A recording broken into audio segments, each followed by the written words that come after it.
देश भर में कारगिल विजय की सिल्वर जुबली मनाई जा रही है। रोहतक में भी राज्य स्तरीय युद्ध स्मारक पर इस कारगिल विजय दिवस के मौके पर पूर्व सैनिकों ने अपने शहीदों को भावभीनी श्रद्धांजलि दी, लेकिन कोई भी राजनीतिक पार्टी के नेता इस बार सरकार और किसी बीजेपी या कांग्रेस की तरफ से नेता श्रद्धांजलि देने वहां नहीं पहुंचा। रिपोर्ट देखिए।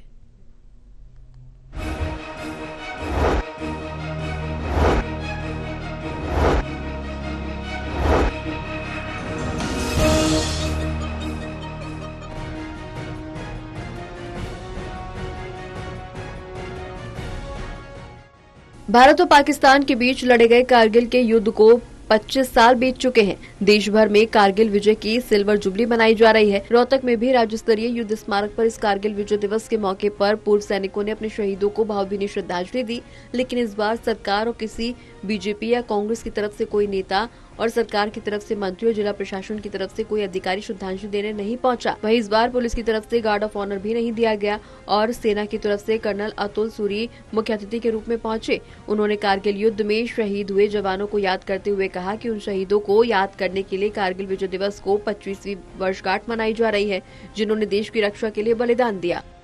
ये कारगिल विजय दिवस की 25वीं सालगिरह के उपलक्ष्य में आज हम सब इधर एकत्रित हुए हैं अपने भारत माता के वीर सपूतों को, जिन्होंने अपना सर्वस्व बलिदान किया है, उनको नमन करने के लिए।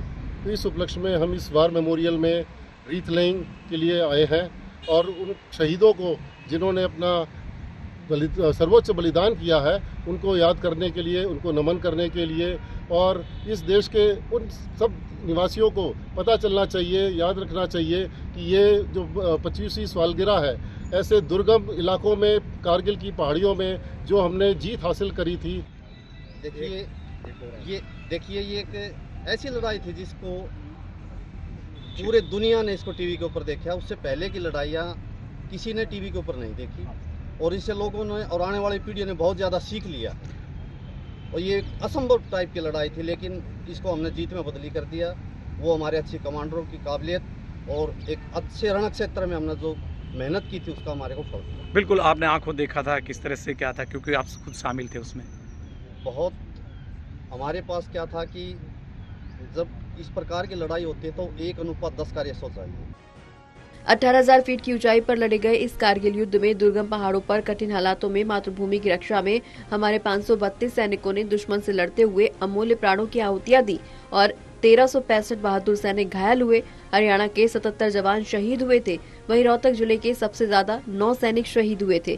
हरियाणा पूर्व सैनिक संघ ने सभी शहीदों को याद किया। रोहतक के MDU में प्रदेश स्तरीय युद्ध स्मारक पर पुष्पांजलि दी गई। हरियाणा पुलिस ने शहीदों को गार्ड ऑफ ऑनर भी दिया। 26 जुलाई के दिन को तत्कालीन प्रधानमंत्री स्वर्गवासी अटल बिहारी वाजपेयी ने इस दिन को कारगिल विजय दिवस के रूप में मनाने की घोषणा की थी। तभी से कृतज्ञ राष्ट्र हर साल इस दिन अपने शहीद सैनिकों को श्रद्धांजलि अर्पित कर उन्हें श्रद्धा से नमन करता है। एक कारगिल युद्ध लड़ने वाले नरेंद्र हवलदार 18 बटालियन जाट रेजिमेंट ने कहा, ये युद्ध लड़ना मेरे लिए सौभाग्य की बात थी। टोटल टीवी के लिए सुरेंद्र सिंह की रिपोर्ट।